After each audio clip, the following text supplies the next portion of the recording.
Welcome to Jordan's Journal. I'm Representative Joe Jordan, and we're continuing my conversation with Deputy Director from the Attorney General's Office, Charleen Aina. We got kind of cut off on the last one, so I hope you guys saw that part, but let me kind of catch you up to where we were. We gave a little bit of background about Charleen. Welcome, Charleen, again. Thank you. We were basically talking about this settlement agreement, Act 15, that was signed by Governor Abercrombie just like a couple weeks ago. And that was actually SB 2783, which is the settlement agreement between state and OHA regarding the, maybe you can kind of jump in. Okay. Well, actually, you know, I think that's, I should take this opportunity to say that the bill was introduced jointly by the governor and OHA. It outlined what the governor and the attorney general and OHA agreed ought to be recommended and proposed be used, the language be used to document the compromise that we thought that the executive branch and OHA thought the legislature should pass into law. And the reason why, and it's really important to understand why the legislature is the key actor in this situation. The Constitution says that the legislature shall provide by law what portion of the income and proceeds from the ceded lands OHA is to get to use to better the conditions of Native Hawaiians. Oh, okay. So while the Attorney General and OHA and OHA's attorneys spent the last 4 or 5 months of last year talking to each other as to how to resolve these last 3 claims that we were talking about last time, housing, patient services, and off-site duty-free, how to resolve those last 3 remaining claims, these claims that have been in dispute or disagreement since 1978, really. Yeah. What we came up with, the parties decided that the best way, because there wasn't money in the legislature or in the treasury sufficient to satisfy both sides' view of what was how to compromise, the parties suggested that land be transferred instead. But all of that had to be in the form of the legislature saying it, because the Constitution says, the legislature says what OHA is to get, what their share is. So this bill represents the legislature's statement, and they agree with the recommendation or the proposal that the governor and OHA reached previously. But without the legislature actually agreeing and making it a law, it would not bring to complete closure the disagreements that have lasted since 1978 to the present. In between that period, what is 1978 to 2012, what is that, like 34 years? Yeah. In between there were payments about how much OHA should get from, say, 78 to 1991. Act 304 passed, and they calculated the amount due from the agreed upon things to be $134 million. Subsequent to that, they kept talking about the things they didn't agree. The executive and OHA didn't agree. And that came to a conversation around closure around 1997, of about $19 million. And then from 1997, there was still these 3 things that were outstanding, and we talked back and forth, and there were there were settlement meetings during the Cayetano administration. There were settlement meetings during the Lingle administration, trying to figure out a way to resolve these last couple of differences. But that went back and forth until 2008, and I think last week we talked about that. But what happened just before 2008, which I think contributed to the coming together, meeting of the minds, was that the legislature on its own decided that, at least for going forward, they would use a different calculation, a different method of getting OHA the share that they should get as we go along forward. And they decided that since so much time had been taken up about whether the patient service revenue, 20% of that should be paid to OHA, why not look at all of the money and say the reasonable amount or the appropriate proportion for OHA should be a fixed dollar amount that was based on, you know, how much was actually being collected, but not necessarily flat on 20%. Oh, okay. So what the legislature did in 2006 was to say $15.1 million paid in 4 installments, quarterly installments of $3,750,000. So what, and by way of an executive order that set out this procedure. Oh. So the governor passed this, or signed this executive order, 0606, and it says that all the agencies are to collect whatever they collect from the use of ceded lands and put it into accounts at DAGs, and at the end of the quarter send 20% over or into an account for OHA at DAG still.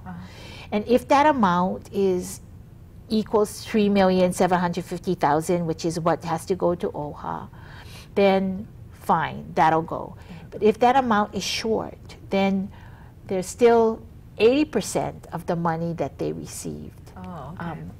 And rather than go and say to all of the agencies, how about 2% more from you, 2% more from you, 2% more, the executive order says, take the 80% from the rents that DLNR collects, because that's a substantial enough sum to make the difference up, because it won't be any more than $3,750,000.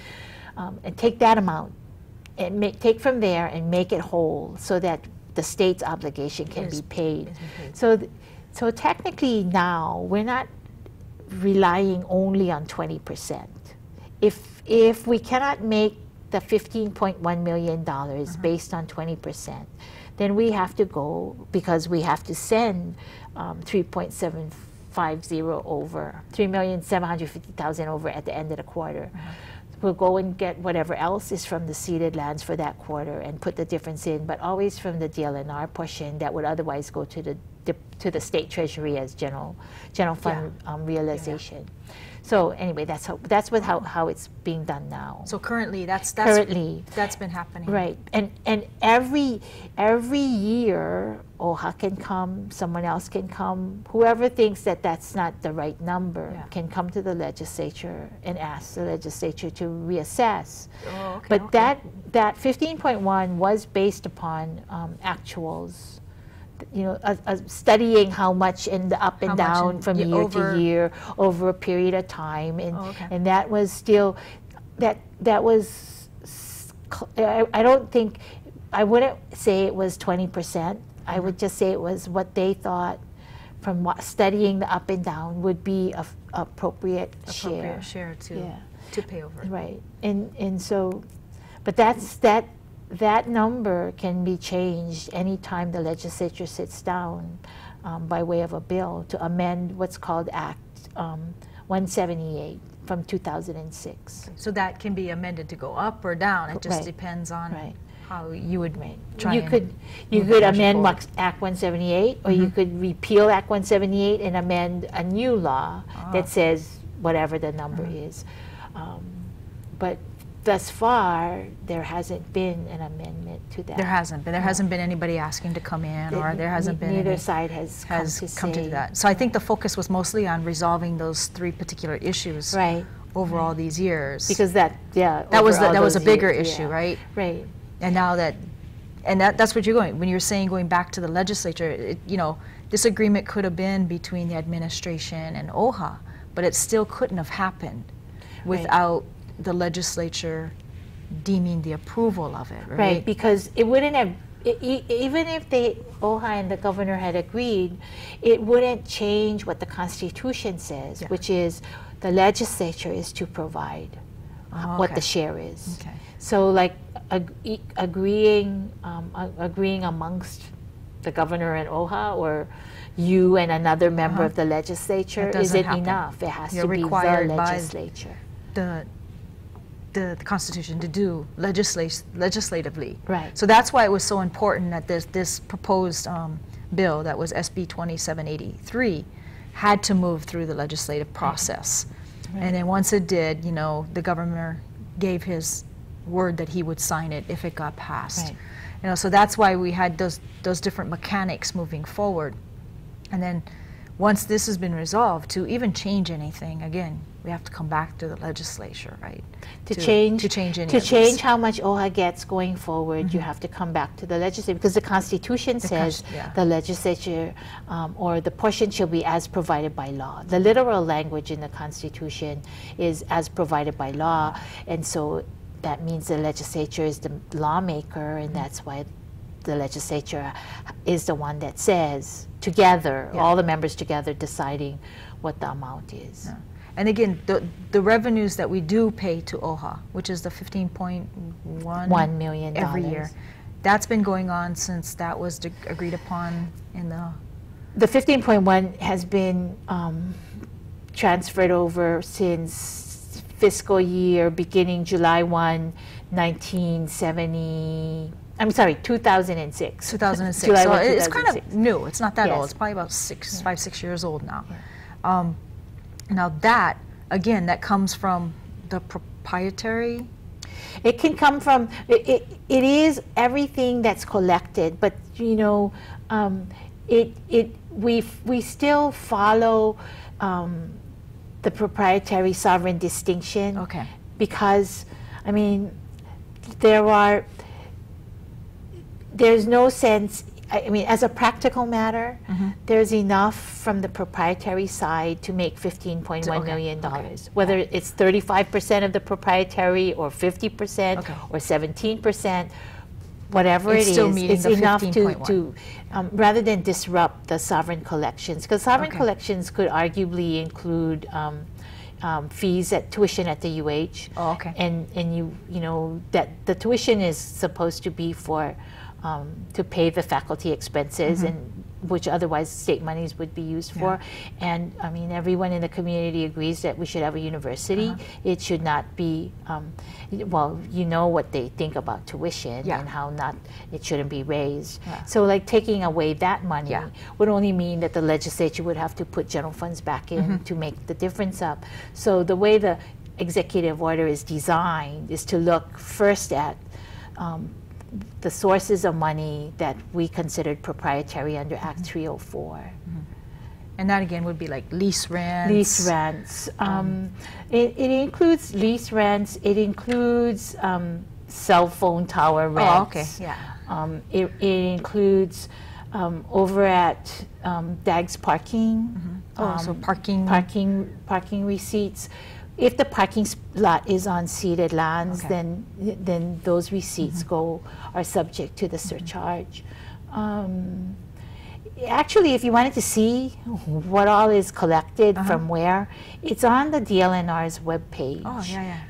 If you look at the webpage, they are required by Act 206 to publish what the report to the legislature. Information is all public, right? Yes, and because they have to submit a report to the legislature before the beginning of every session, and so that report is on their webpage. So that's the reporting of it shows the different. It shows all the departments and how much they have received from ceded lands, use of ceded lands, what portion went to OHA. Oh, okay. Yeah. So what was received off their particular ceded lands? Right. What went into the accounts and what was transferred over? Was transferred to OHA. So sometimes you'll see a 20. Well, you'll definitely see the transfer being 20% of the total. But then when that doesn't add up to $3,750,000 in a quarter, then you'll see that the DLNR account is the receipts is what went to OHA is more than 20% because it's making up the difference. Okay. So since about 2006, I guess the state has kept a clean slate paying the 15.1. We have so far. I mean, OHA has the right under the executive order to ask for additional. Well, not to additional, but to ask for accounting if in fact it believes it's not getting what it's supposed to get. But it has gotten the $15.1 million. We're supposed to pay it within 30 days of the close of the quarter. Oh, okay. And sometimes that has had to be smooshed a little, but I think OHA, I mean, we have a working relationship. Yeah. But I think what people are concerned about, though, might be that, well, okay, fine, $15.1 million, but this accounting system should still tell us more about the land. Oh, okay. And so there is that. Last year, the legislature passed Act 54 for the inventory. Yes. And so there's that. There's the effort to expand on the information that the agencies presently have about the ceded lands, get into things like how exactly is the money being generated, like describing the leases. A lot more detailed, yes. Yeah, be more detailed. And also more detailed in terms of title. Oh, yes. Going backwards to whether, well, essentially, I think Act 54 would like for the system to have, for there to be an electronic inventory system that includes information about title, whether it was Crown or government lands back at the Mahele. Yeah. So I guess that was asking to inventory all the lands, where they're at, what size, what they are, the title of them, what's on there, and what's, I guess, being produced off those particular properties. Because the thinking is that if you understand what you have, then maybe you could use it better. Oh, yes. You know, maximize revenues, perhaps. I mean, not every parcel is capable of generating revenue. Yeah, you know, you have to understand that a lot of the ceded lands are conservation lands. Yes. They're important to the community because of watershed, but I mean, right now, for instance, I mean, some of that land is generating revenue where it never was before. You know, they have those, I think DLNR has those koa forests that they're cultivating in the conservation areas. Excuse me. Well, I know, because even you can go online and you can, pull up and it'll show you the maps where ceded lands are, and because we were looking at it today, and a lot of it is on Big Island, you have some here, and it's mostly conservation land or maybe like park, what people would consider parklands, and you really can't drive a lot of revenue off of those, or it's in areas and you that wouldn't necessarily want to generate revenue off of those. And there's not a lot of, when you look at it, holistically, there's not a lot of infrastructure there. Right. So and that costs money. Yeah, it does. That's when you really start peeling back the layers and start looking at this stuff, going, I think that's why it was so important with, I guess, these Kakaako parcels, that if they were to settle this agreement, and if money wasn't an option because, the state of the condition we've been in the last couple years, and we run in tight budgets, and I don't see a foreseeable future of additional dollars here. And I think land was a great offer. But, there's a lot of infrastructure right there. So for developmental purposes, I think it was, perfect for OHA. Right.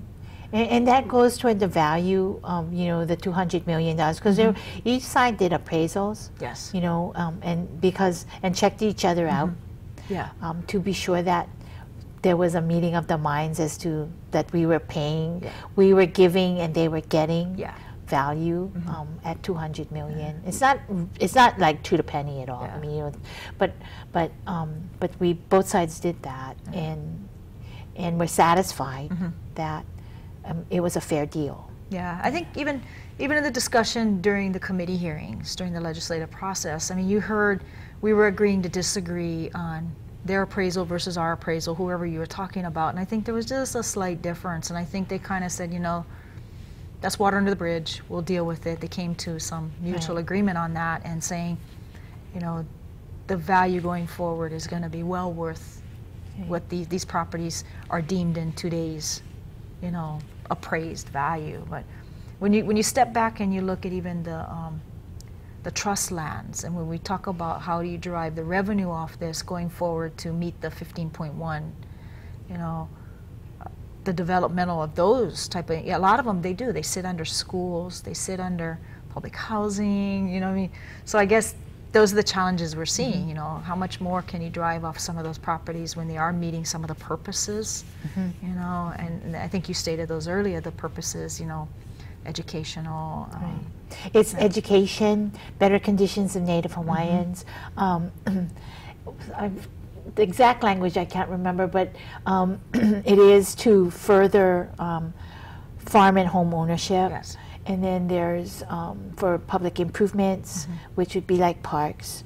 And then the fifth purpose focuses more on the income and proceeds, but is basically to support the government requirements. I mean, you know, like put the money towards, use the revenue towards just things like building the state capitol if you need to. I mean, so I guess, you know, what I've been seeing, you know, because I went to like probably 7 or 8 of the OHA meetings regarding this agreement, and then sitting in, you know, at least 5 or 6 of these, you know, legislative conferences or committees, you know, it was interesting to see how many people weren't knowledgeable about this, about, you know, what has transpired over all these years and what this settlement was about and what do we pay to OHA. And, you know, I think it's like this is kind of good, so other people can begin to understand, you know, and some people will say it's an obligation, some people say it's due, but, you know, other people say, no, we're not supposed to pay anything. And I think those were, you see some of the challenges, you know, and I think it was nice to see the legislation, both on the House and the Senate side, to come forward and say, since it's our obligation to do this, you know, I think it was, you know, that timing. Is the constitutional given, and the Supreme Court did say, and has said more than once in the OHA 1 case and the OHA 2 case, that they are not allowed to be the determiner of the amount. But there is, the court clearly said there's a constitutional obligation for the legislature to say, but it doesn't prescribe what the legislature has to say. It's just its job to make that determination.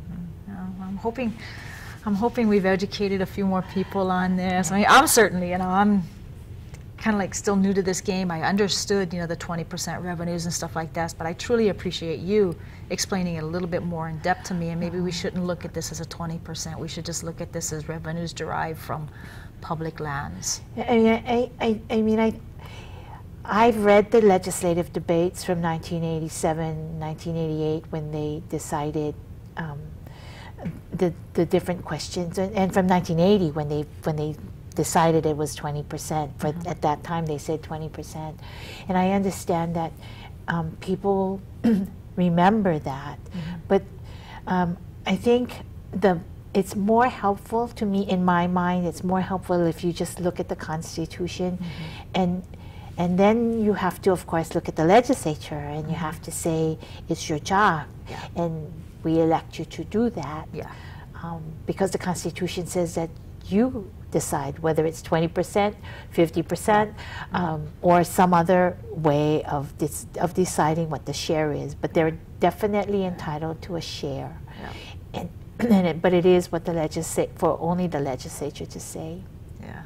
So, again, I really want to thank you. You know, your wealth of knowledge is unbelievable, and, you know, I mean. Well, I don't know about that. As I said before we went on camera, you know, my job is a fun job. I've been at it for a while, and so, like, if you go to work, you just, you know, it's better to be reading something than nothing. Yeah, that's true.